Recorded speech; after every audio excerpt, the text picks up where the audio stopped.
special hello to all my new subscribers. Thanks, guys. I really appreciate you and your comments and questions. In fact, I thought I would pop in today to answer a question that came in from one of the subscribers. The question is, can you talk to us about how to connect with our guides to discover what extraterrestrial race we are?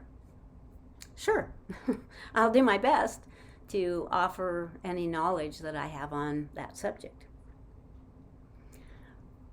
One of the best ways I've found is to monitor your dreams. Many of us, well, most of us, are visited by ETs in our dream state. This is because when we sleep, our vibration automatically raises, allowing for this contact to take place. Now, I'm not talking about abductions here. I'm talking about source energy and higher density souls, your ET family, for example. While dreaming or after awakening, pay close attention to objects and people, including animals, that appear in your dreams. The best way to recognize and communicate is by learning lucid dreaming. And there are numerous books and online courses that you could take for this experience. Or you could just put out the intention before you go to sleep that you will know you are dreaming. Set up a talisman that you'll recognize within your dreams. A clock, a coin, maybe a small statue, or whatever. And when you see it, you'll know you're dreaming. What works for me to test whether I'm awake or asleep is by attempting to fly. If I can fly, I'm obviously dreaming, and I can take it from there. Also, look around the dreamscape to discover signs and situations that might point to an ET experience. For example, is everyone speaking your language, or is the language different than in your normal awakened state, but you can understand it? And are you breathing air or water or another liquid? If you're aware that you're underwater or breathing liquid, you're probably an extraterrestrial taking part in the immersion program, and your body is lying or standing in a tank filled with liquid that feeds your body all of the necessary nutrients to keep you alive and healthy while on Earth in a human body. Look into a dream mirror to see what you look like. Chances are you'll be able to see your ET body. And if you're in an open space, like a large white room, you're most likely aboard a starcraft. Also, notice if there are any people in the dream that you know are dead, relatives or friends that have passed over. If you're able to communicate with them in the dream, you are really actually together. Your frequency has risen enough that they can now communicate with you in your dream. So ask them if they know your guides or your ET family, because they can connect with the higher realms. They'll be able to tell you this if you ask. Another good way to discover what galactic race you are is through stillness or meditation. And it's helpful before going into the meditative state that you set an intention. Create a sacred space and ask and intend to connect with the highest frequency possible for you. Tell Source or your higher self that it is your intention to communicate with your galactic family and ask them for their assistance. You can also ask your guides and angels for their help and guidance. Fill your body with divine light and then go into the stillness. Don't try to make anything happen. Just feel and observe. Interestingly, this meditative connection can also happen spontaneously without purposeful meditation or intention. After all, your higher self knows what you want.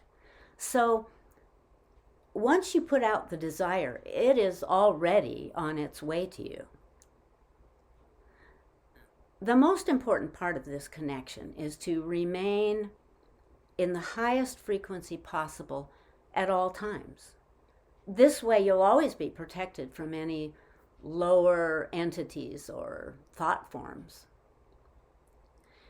And we all have psychic abilities and always have the ability to tune into other realms.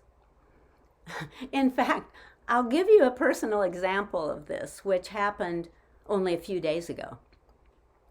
And I should preface this by saying that I have not listened to any mainstream news for more than 20 years.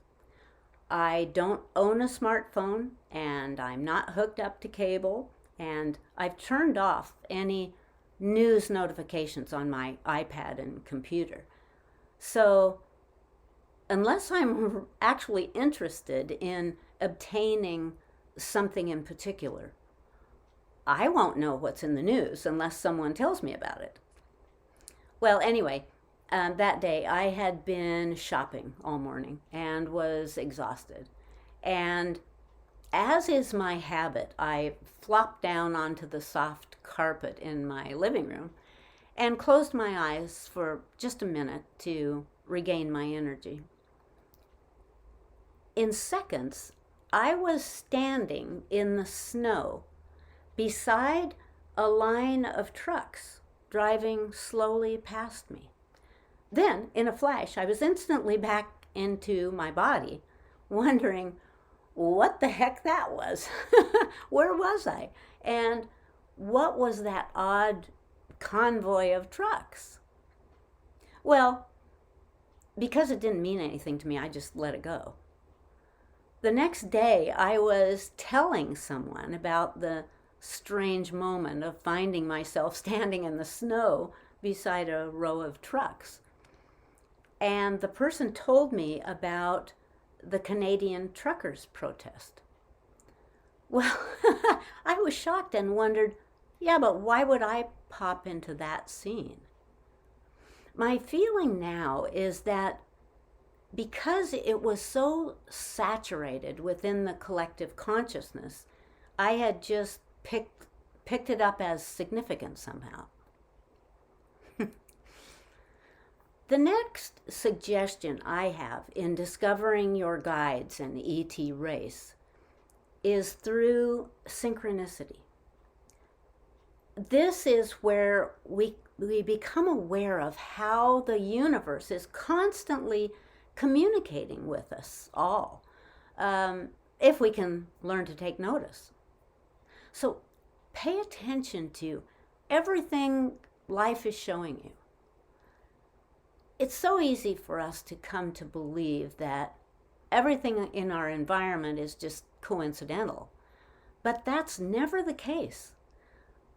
We are living our thoughts, and if we're observant, we can see how our life unfolds before us, showing us our likes and dislikes, our desires and prejudices, always reflecting our opinions back to us. So if we can really become great spectators, we can learn who we are.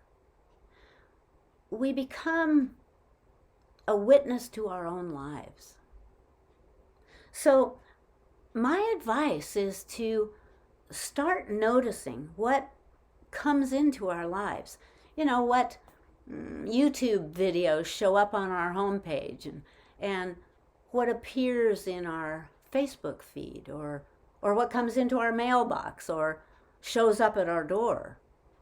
And what seemingly chance meetings or interactions we have with neighbors, or the grocery store clerk, or maybe the random video that we find appearing on our desktop, or a movie that turns up when we haven't even scrolled for it, or that person that accidentally called the wrong number, and so on. We must begin to recognize that nothing comes into our lives by accident. It's always us. We are the only creators of our universe. So begin to notice what we, our higher selves, have put in front of us as messages. Our source self knows what we want to experience and is constantly sending us signals and signs. One of the most significant, yet misunderstood pathways to identifying our guides and ET family is through imagination. Our imagination is actually more real than what is before us. We just need to release the number done on us by those who have come to believe, or want us to believe, that imagination is childish or a pretense, when in truth, it is who we are. Everything in our world was first imagined. Every object, the chair you sit on, the clothes on your back, even the child you gave birth to. Imagination is your power as a creator. Every invention was first inspired by an imaginative mind. The best advice I can give is be discerning with your imagination. Use it as a tool of love and benevolence. Be an original creator. Create purposely, not by default. Invent the life you most wish for, and then watch circumstances and events alter and transform into a life where you are guided by grace, where you know who you are and where you came from. Think and trust and believe from your highest self, from your greatest and most magnificent character. Recreate yourself to be the person you always hope to be, for that is the authentic self, which many of us are keeping hidden deeply inside. It's time for us to let go of the programming that over generations has weakened us to believe that we are limited in ways we have never really been. Imagination is the magic of the soul. Use it to build the life you once thought was impossible into the the dream you have always deserved. I love you guys. And thanks, Jane, for your great question. Bye-bye.